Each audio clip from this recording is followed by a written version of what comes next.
All right, everyone, welcome back for another deep dive. Yeah, looking forward to this one.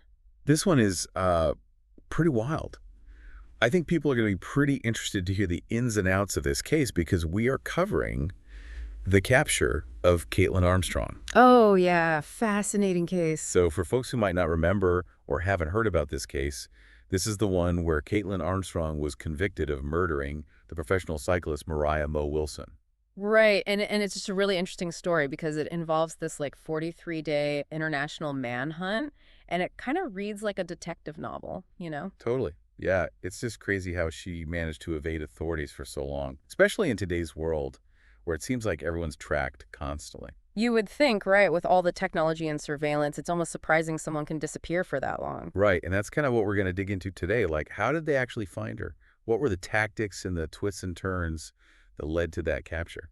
I think people will be surprised by some of the details, especially the role of social media.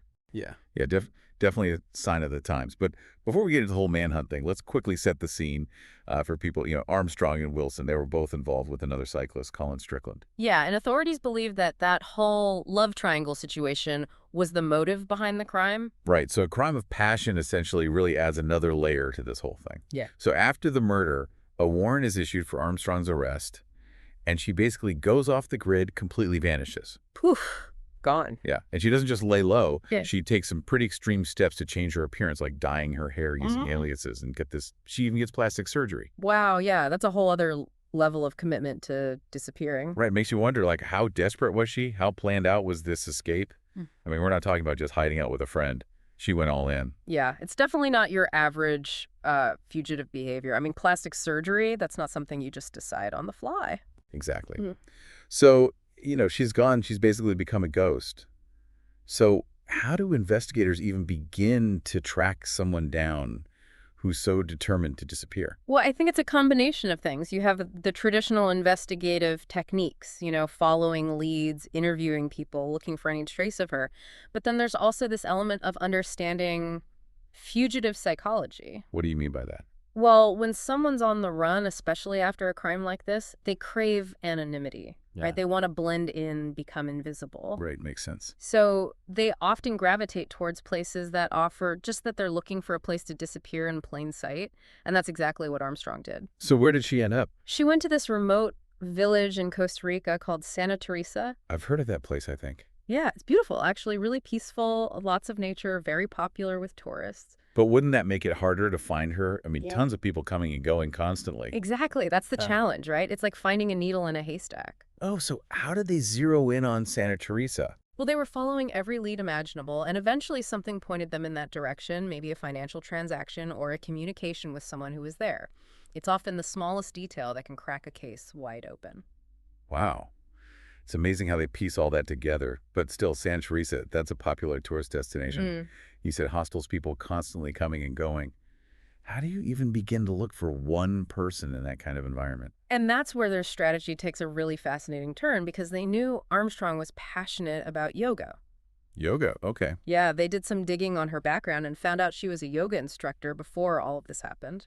So what did they use that information to, like, track her credit card purchases at yoga studios or something? No, they got way more creative than that. They actually placed an ad on a local Facebook page looking for yoga instructors. Whoa, seriously? Yeah, it was a gamble, but they figured if she was trying to blend in, she might be looking for work in that field. That's brilliant. It's like they were playing on her interests rather than, going in with a full-on raid or something. Exactly, and that kind of psychological approach is becoming more and more common in fugitive hunts. You're not just dealing with a criminal, you're dealing with a person with their own fears and desires. So it's like appealing to that human side, almost like setting a trap, but with something that she would genuinely be interested in. Precisely, and you know what? It worked. They got a response to the ad. Really? So did she like walk into some kind of sting operation? Not exactly. They set up a meeting posing as tourists interested in yoga lessons. Oh, wow. That's risky. Yeah, it was, but they had to be careful, She was already on high alert. If she sensed anything suspicious, she would have bolted. So who went to meet her? A deputy U.S. Marshal named Amir Perez. He was the one who went undercover. What happened when they met? Did he recognize her right away? No, actually, and this is where the plastic surgery comes in. She looked significantly different. It wasn't until he was like right there in front of her that he started to notice some familiar features. Like what? Well, even with plastic surgery, there are certain things that are hard to change completely. The way someone moves their eyes, the shape of their ears, little details like that. So it was those tiny things that gave her away. Yeah, and you got to remember, Perez is a trained investigator. He's looking for those subtle cues even when he's not consciously aware of it. Wow, that must have been such a tense moment. So once he was sure it was her, then...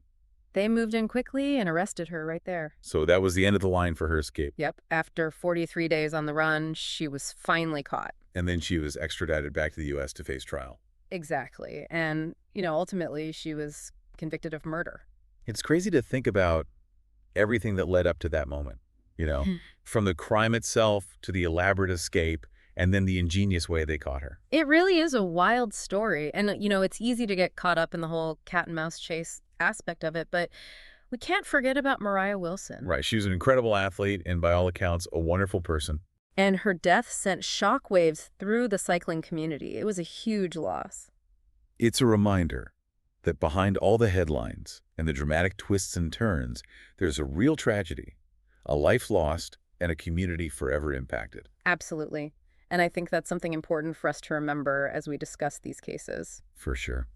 So I guess the big takeaway here is that no matter how far you run or how much you try to change justice, we'll eventually catch up. And it's fascinating to see how technology is playing an increasingly important role in that process. That Facebook ad, that's something we probably wouldn't have seen even a decade ago. Yeah, it makes you think about how the landscape of fugitive hunts is evolving and the ethical considerations that come with that.